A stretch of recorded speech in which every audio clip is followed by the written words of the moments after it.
Halo, selamat datang di channel Nitpa Netra dan hari ini saya tidak akan melakukan hunting video kereta api tapi melainkan untuk sedikit bermain dan menjelaskan tentang Train Simulator 2019 utamanya bagi teman-teman yang baru saja hijrah dari Train Simulator 2012 dan tunnel menuju Train Simulator 2019. Dan kali ini saya berada di wilayahnya Mas Imam ZTO, yaitu di kamarnya, saya di studionya di sini. Saya dipinjamkan sebuah perangkat alat sholat, maksud saya sebuah perangkat PC ya, untuk melakukan record di sini. Dan sebagai informasi, saya ini baru pertama kalinya melakukan record di sini dan pertama kalinya saya melakukan vlog untuk menjelaskan tentang Train Simulator 2019. Kenapa saya melakukan ini? Karena satu, saya adalah penjual rute Solo CN dan Banjar Bandung dan kebanyakan mereka penggunanya adalah user Train Simulator 2019 dan istilahnya mereka masih awam. Jadi kalau orang bilang itu dia wah waton beli, wah ini bagus nih beli. Nah, suatu ketika banyak keluhan dari user-user bilang, "Mas, kok nge-lag? Mas, kok faulty? Mas, kok ini." Nah, di kesempatan kali ini saya akan menjelaskan tentang itu, tentang Train Simulator 2019, sistemnya seperti apa, terus sistem requirement-nya seperti apa, dan saya akan jelaskan di sini. Dan tentunya nanti mungkin saya akan dibantuin sama Mas Imam ZTO di sebelah kiri. Oke, saya akan membuka Train Simulator 2019-nya Mas Imam ZTO. Di sini ada beberapa value atau item yang telah tersedia seperti train setting, manage content, train set, kemudian ada purchase content. Inilah tampilan menu awal setelah teman-teman menginstal Train Simulator 2019. Sebelum saya menjelaskan lebih lanjut, Train Simulator 2019 dapat didapatkan dari Steam dengan harga kisaran 300.000 ya Mas Imam ya? Ya. 300.000 itu sudah full pack. Kalau saya belinya bundle, jadi cuman beli di Eropa Edition kalau nggak salah. Tapi untuk engine atau sistemnya atau gamenya, basic gamenya itu sama. Untuk update service packnya pun sama, cuman beda nanti di DLC-nya aja. Yang jelas dari sistem kita nggak bisa lewat BPJS ya, karena itu untuk ya karena jelas itu untuk kesehatan, bukan untuk game. Sebelum saya mulai start manage content dan trend setting, saya akan menjelaskan tentang trend setting terlebih dahulu. Kita klik di sini sudah. Di sini ada resolusi layar yang digunakan. Ini Mas Imam ZTO di PC-nya menggunakan resolusi 1920 kali 1080 dengan frekuensi 60 Hz. Untuk vertical sistemnya dia pakai non. Kalau saya ke half ya. Ini untuk vertical sistemnya ini. Di sini opsi sinkronasi vertikal digunakan untuk membantu kelancaran saat menjalankan train, terutama pada frekuensi gambar yang lebih rendah. Dan maksudnya adalah ya saya juga kurang tahu ya itu ya. Kalau di tempat saya sih saya settingnya half, nggak non. Kalau di Mas Imam settingnya non. Saya juga ngerti kalau katanya Mas Imam itu berpengaruh pada FPS-nya. Untuk language-nya boleh ada Inggris, ada ini Cina apa Jepang ya, boleh. Kalau bisa tahu bahasa Jerman boleh pilih bahasa Italia ya. Kemudian untuk content list font size-nya standar sama layar ini nggak perlu diubah. Kemudian kita menuju ke install. Nah, kenapa di sini Mas Imam pilih installannya di E, nggak defaultnya? Biasanya kalau di default itu ada di sistem C, kemudian app folder, dan seterusnya. Kenapa kok Mas Imam milihnya di E? Karena penyimpanan saya kecil. Nah, jadi di Train Simulator 2019 semakin teman-teman masukin add-on, semakin teman-teman istilahnya install atau import data baru, size-nya terus akan bertambah. Local data foldernya ini bisa diganti. Jadi kalau yang sebelumnya itu ada di app folder, kemudian ada entry fee terus seterusnya, itu adalah defaultnya yaitu di sistem C. Biasanya taruh di sini. Kalau Mas Imam naruhnya di ini susah juga ya. Oke, naruhnya di sistem E ya, di sini ada sisa 140 GB lebih. Cara penggantiannya gampang, tinggal klik yang titik 3 di bawah, kemudian bisa pilih misalkan di sistem mana, folder mana, lalu select folder, terus selesai. Kita beralih ke performance. Di performs ada shadow, main shadow, shader quality, texture detail, post processing, water quality, detail secondary, anti-aliasing, and detail update rate. Nah, di shadow quality di sini Mas Imam pakainya yang high. Kenapa nggak ultra? Males. Oh, bedanya apa sama yang ultra dengan high? Beda tipis. Kalau yang ultra lebih wow. Yang ultra lebih wow. Wow dalam artian seperti apa, Mas? Grafiknya lebih bagus, Mas. Oh, jadi kalau yang dari ultra itu jangkauan shadow-nya juga lebih luas daripada si high. Lebih Kalau hitam. Nah, betul. Jadi kalau high mungkin kayak misalnya pohon, kemudian bangunan, mobil itu akan ada bayangannya. Cuman nggak sedetail si ultra. Kalau ultra semua ada bayangannya dan itu sampai ke ujung-ujung gitu loh. Kalau high mungkin hanya sekitar beberapa ratus meter aja, tapi bayangannya tetap ada. Kemudian untuk settingan medium, yaitu yang ada shadow-nya cuman di speed tree, kemudian ada elevasi. Kalau elevasi itu maksudnya dia kayak gunung atau tebing tinggi nanti keluar shadow-nya. Kalau yang low itu cuma di speed tree atau pepohonan aja. Jadi kalau untuk gunung atau elevasi dia nol, nggak ada shadow-nya. Kemudian kalau off ya udah tahu sendiri ya, pasti mati gitu lah.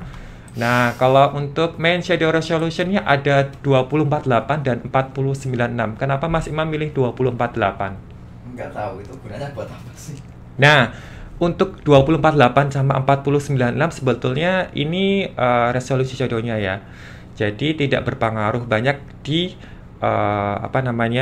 di video card-nya. Jadi kalau saran saya pilih 4096 itu nggak masalah. Nanti bayangannya juga lebih jelas dan itu juga nggak terlalu berpengaruh pada performa VGA. Jadi saran saya pakai 4096. Kemudian ada shader quality, di sini ada standar, low sama ultra. Kenapa milih standar, Mas? Hah? Kenapa kok milih standar? Apa gue? Shader quality. Shader? Ya, Nggak tahu, Mas. aduh.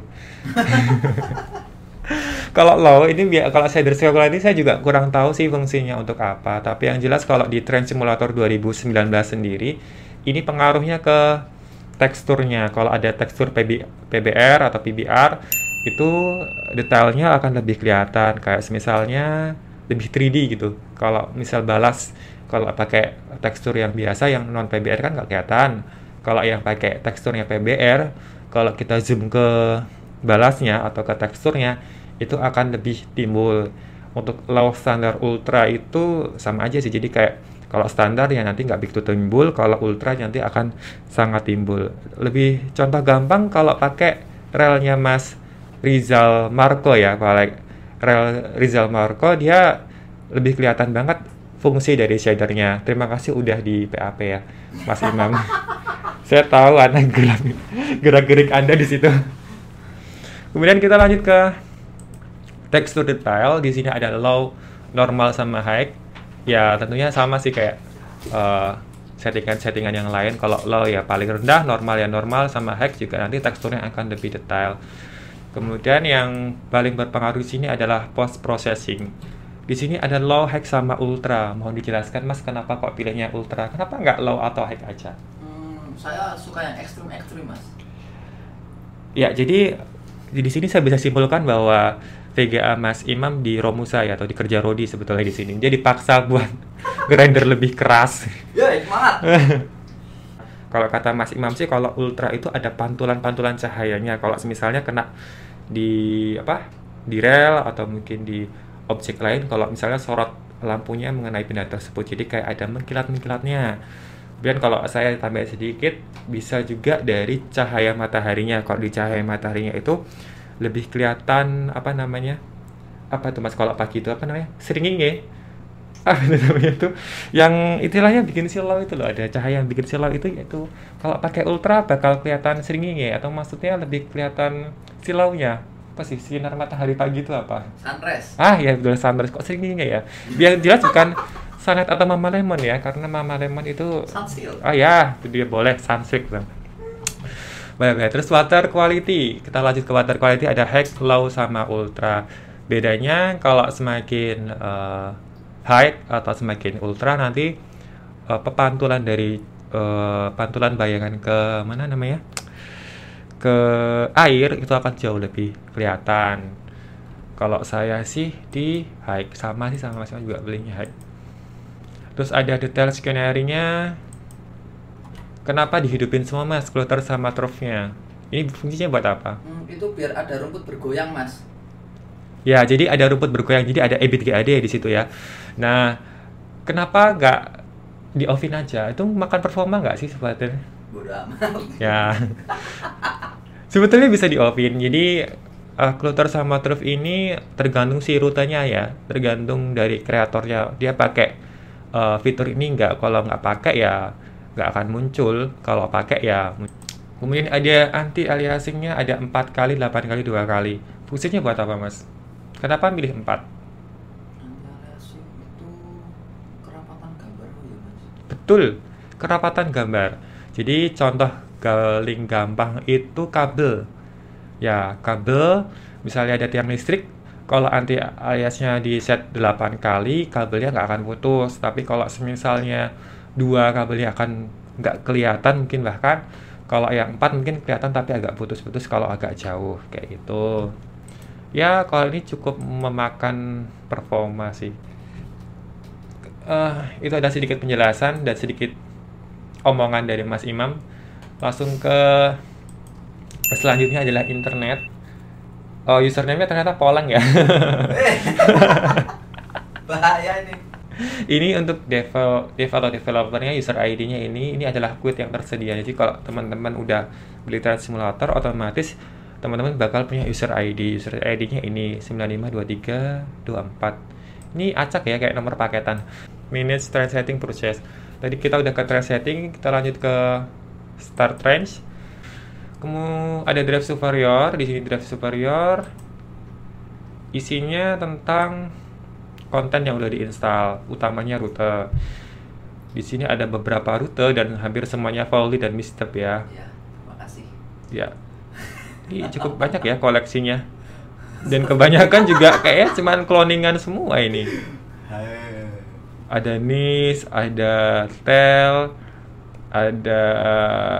ada siapa ini? KHB. Dari semuanya nggak ada rute saya ternyata ya. Nggak ada, Mas. Makasih loh Mas. Panjang banget ya. Oh ya, ini udah berapa jam saya ngerekam? Sekitar 30 menit. Lumayan ya dari tadi, capek. Oke, di sini ada menu trends lagi. Saya nggak langsung ke dev superior, ada video setting, general, interface. Kemudian ini ada shortcut.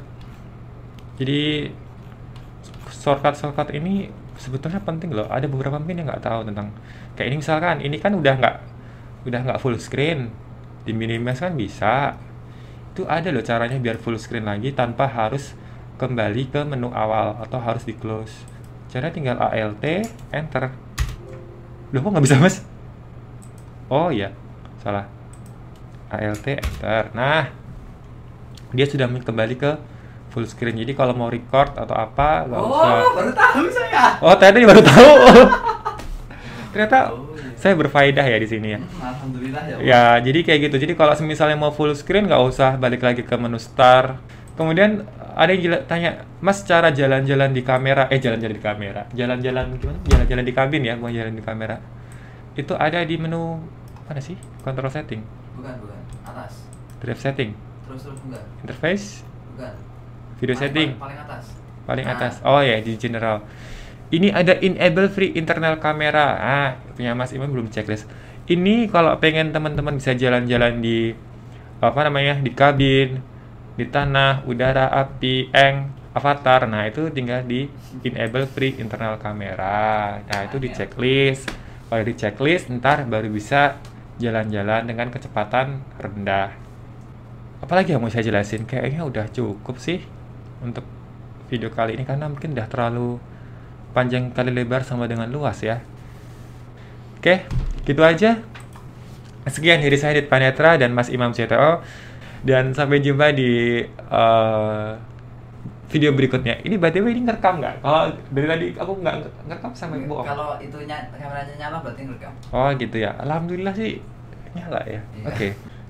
Itu sekali Mas. F10. F10. Oh iya.